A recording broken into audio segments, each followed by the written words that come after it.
ചില സിനിമകളിൽ ഹൊറർ പറയുന്നത് ചിലപ്പോൾ എന്തെങ്കിലും ഒരു ഇൻസിഡന്റിന്റെ ബേസിലായിരിക്കാം. എന്നാൽ ചില സിനിമകളിൽ കഥാപാത്രങ്ങളിൽ ഊന്നിക്കൊണ്ട് ഹൊറർ പറയുന്നതാണ് ഇഷ്ടമെങ്കിൽ അത്തരത്തിലുള്ള ഒരു സിനിമയാണ് 2025 പുറത്തിറങ്ങിയിട്ടുള്ള വെപ്പൺസ് എന്ന് പറഞ്ഞിട്ടുള്ള സിനിമ. ഈ സിനിമ സംവിധാനം ചെയ്തിരിക്കുന്നത് സാക് ക്രിഗറാണ്. അപ്പം കഥാപാത്രങ്ങളിൽ ഊന്നിക്കൊണ്ടിട്ടാണ് ഈ ഒരു സിനിമയിലെ ഹൊറർ പശ്ചാത്തലം മുന്നോട്ടേക്ക് പോകുന്നത്.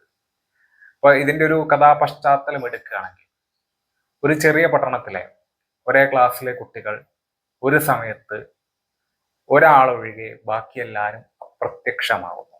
അപ്പം ഇത് ചെയ്തത് ആരാണെന്ന് നേരിട്ട് തന്നെ പെട്ടെന്ന് ഈ സിനിമയിൽ പറയുന്നില്ല. അത് ഓരോ സംഭവ വികാസങ്ങളിലൂടെയാണ് ഈ സിനിമയിൽ നമുക്ക് മനസ്സിലാക്കിയെടുക്കാൻ സാധിക്കുന്നത്. ഇപ്പൊ ഇതിലെ കഥാപാത്രങ്ങൾ എടുക്കുകയാണെങ്കിൽ, ഇതിൽ ക്യാരക്ടർ ടീച്ചറായിട്ട് വരുന്നുള്ള ഒരു ജസ്റ്റിൻ എന്ന് പറഞ്ഞിട്ടുള്ള കഥാപാത്രമുണ്ട്. അതേപോലെ തന്നെ മകനെ നഷ്ടപ്പെട്ടിട്ടുള്ള ഒരു ക്യാരക്ടറായിട്ടുള്ള ആർച്ചർ എന്ന് പറയുന്ന കഥാപാത്രം, അതേപോലെ ഒരു പോലീസ് ഓഫീസർ ആയിട്ടുള്ള പോൾ, പിന്നെ സ്കൂൾ പ്രിൻസിപ്പൽ ആയിട്ടുള്ള മാർക്കസ്, പിന്നെ എല്ലാറ്റിന്റെയും കേന്ദ്രമായിട്ടുള്ള അലക്സ് എന്ന് പറഞ്ഞിട്ടുള്ള കഥാപാത്രം. അപ്പൊ ഈ കഥാപാത്രങ്ങളിലൂടെ ഓരോ കഷ്ണം കഷ്ണം എന്നുള്ള രീതിയിലാണ് ഈ സിനിമയിലെ കഥ വികസിക്കുന്നത്. അതുകൊണ്ട് തന്നെ ഇതൊരു സിമ്പിൾ ആയിട്ടുള്ള ഹൊറർ സ്റ്റോറി ആയിട്ട് കണക്കാക്കപ്പെടുന്നതിനേക്കാൾ ഉപരി ഒരു ലേഡ് മിസ്റ്ററി ഫീലിംഗ് ആണ് ഈ സിനിമ നമുക്ക് തരുന്നത്. ഈ സിനിമയിലെ മറ്റ് ഡിപ്പാർട്ട്മെന്റുകളെ പരിഗണിക്കുകയാണെങ്കിൽ, പ്രത്യേകിച്ച് സൗണ്ട് ഡിസൈനിങ്, അതേപോലെ തന്നെ BGM, ക്യാമറ വർക്ക്, ഇതൊക്കെ നമ്മളെ ടെൻഷൻ അടിപ്പിക്കുന്ന രീതിയിൽ തന്നെയാണ് ഈ സിനിമയിൽ ചെയ്ത് വെച്ചിരിക്കുന്നത്.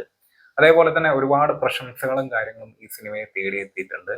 പ്രത്യേകിച്ച് ഇതിലെ പ്രകടനത്തിലൂടെ ജെന്നിഫർ ഗാർണർ, അതേപോലെ തന്നെ ജോഷ് ബ്രോലിൻ, ഇവർക്കൊക്കെ നല്ല പ്രശംസ കിട്ടിയിട്ടുള്ള ഒരു സിനിമയാണ്. പിന്നെ ഇതിന്റെ എൻഡിങ് ചിലപ്പോൾ എല്ലാവർക്കും ഇഷ്ടമാകണം എന്നില്ല. എന്നാൽ ഈ സിനിമയുടെ ജേണി എന്ന് പറയുന്നത് ഒരു ഗ്രിപ്പിംഗ് ആയിട്ടുള്ള തന്നെയാണ്. എല്ലാവരും പിടിച്ചിരുത്തുന്ന രീതിയിൽ തന്നെയാണ് സിനിമ മുന്നോട്ട് പോയിട്ടുള്ളത്. ഒരു ക്യാരക്ടർ ഡ്രിവൺ ഹൊറർ സ്റ്റോറി ഇഷ്ടപ്പെടുന്ന ആൾക്കാർക്ക് ഈ സിനിമ തീർച്ചയായിട്ടും ട്രൈ ചെയ്യാം. ഇനിയിപ്പം കണ്ടവരാണെങ്കിൽ ഈ സിനിമയെ കുറിച്ചിട്ടുള്ള നിങ്ങളുടെ അഭിപ്രായം ഒന്ന് കമന്റ് ബോക്സിൽ പങ്കുവയ്ക്കും.